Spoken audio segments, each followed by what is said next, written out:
Hey everybody, Robert Cook here. Today we're going to go over story creation. What story creation is, let's say you're walking around experiencing life and you have an idea. And the idea just comes to you. And it's normally a what if, right? At least that's how it works for me. Whenever I come up with a story, it's normally a what if situation.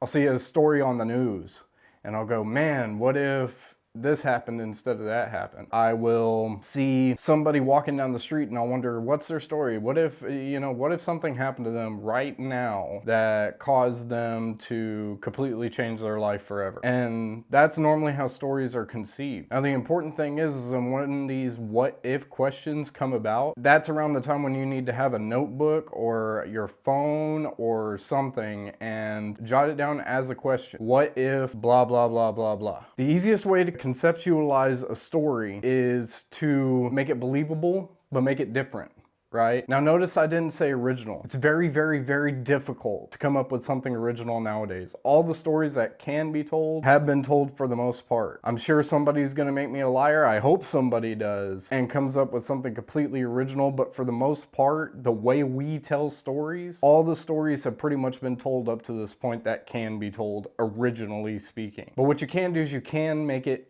different. What do I mean by different? Let's look at Hamlet.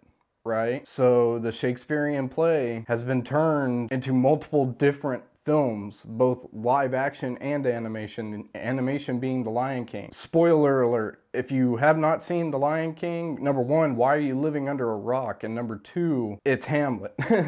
If you watch The Lion King and you read or watch the stage play, it's Hamlet.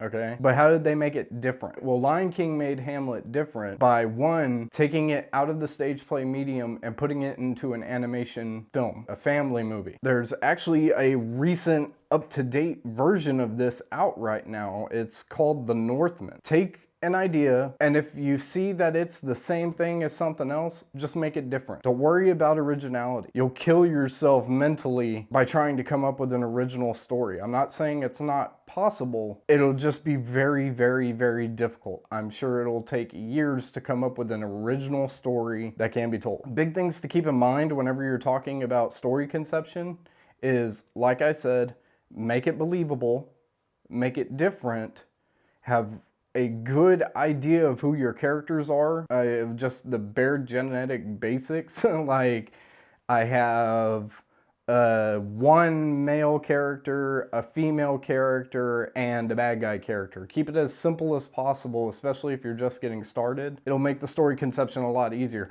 And who knows, maybe after you've conceptualized the story a little bit, maybe at that point you'll be able to start adding characters. And then once you come up with the characters, the very next thing you gotta do is ask yourself, okay, how do my characters that I've created fit in with this what if question?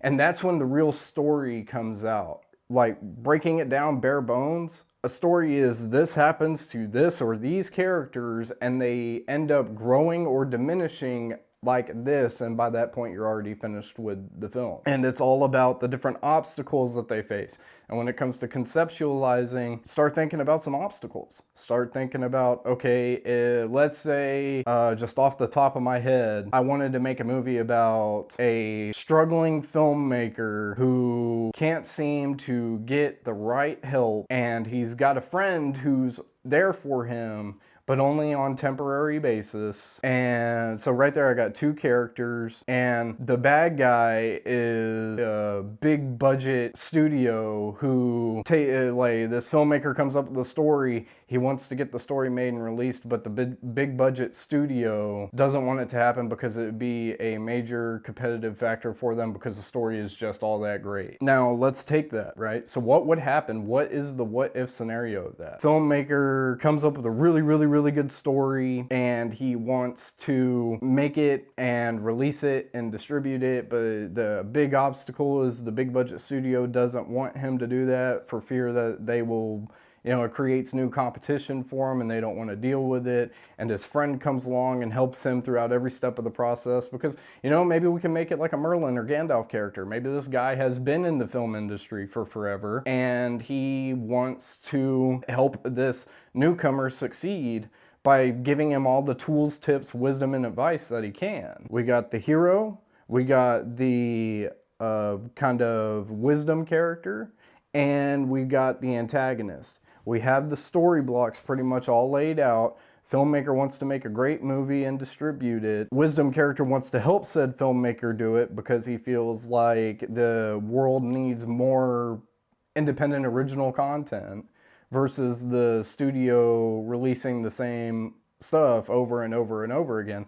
And the big budget studio executives don't want that to happen because it messes with the status quo. And that's a big thing to also realize too. That's a big thing to realize too whenever you're talking about story conception is at the beginning you have to establish the status quo. You have to. There has to be something there that establishes the world that everybody, the audience, is viewing. That way there can be change. If you don't establish what the status quo is at the beginning, nobody's going to follow your film because there's no change. Everybody watches a movie to see how it changes the protagonist, how it changes the setting, how it changes how the story molds throughout the whole entire picture, right? Taking all of that, you have now conceptualized a story. You have the basic foundation of what you need in order to move forward in the filmmaking process. At the end of all this, I'm gonna leave you all with a little bit of a challenge, okay? I want y'all to do two things, right? Two things. I need y'all to either try to come up with something original. Don't stress out too bad over it. If you cannot come up with an original idea, then scrap idea number one. But idea number two is I want y'all to take a day, whenever you can, it doesn't even have to be a full day, maybe just an hour or something, and go out into the world, go for a drive, go for a walk, go for a bike ride, go do something. And really pay attention to your environment, pay attention to the people. And every time you see something, ask a question. What if? You see a bird flying in the sky. Oh man, what would happen if that bird went into that yard and took my neighbor's cat? What would happen if, let's say you see another cyclist and it's somebody you find attractive. Oh, I wonder what would happen if I walked up and tried to get to know this person and all of a sudden the world tumbles upside down. Yeah, you know, just get crazy with it, but keep it believable. But, I mean, a big thing is have fun, but conceptualize a story. And once you do that, what I want you all to do is go down into the comment section and leave kind of like a brief snippet of the story you came up with. Simply put, just say, what if, ... And then work with it. See what happens. And then you know what? If you do that, the remaining videos I'm going to post this month, I promise, if you follow everything I'm talking about right now, you will have a movie. You will have a script. So stick with me. Keep doing this. If you like this video, please hit the subscribe button. Please hit the like button. And please share it with your friends. Especially if you know people who are also in the film community, people just starting out in the film community. Share it to them. Let them be a part of our journey here, right? Because we're all trying to make it. We all want to make it. And, you know, the only way we're going to do that is if we help each other out. So with that being said, this is Cinesthetics. Thank you so much for watching. Like, subscribe, and share to all your social media channels. And I will see y'all next time.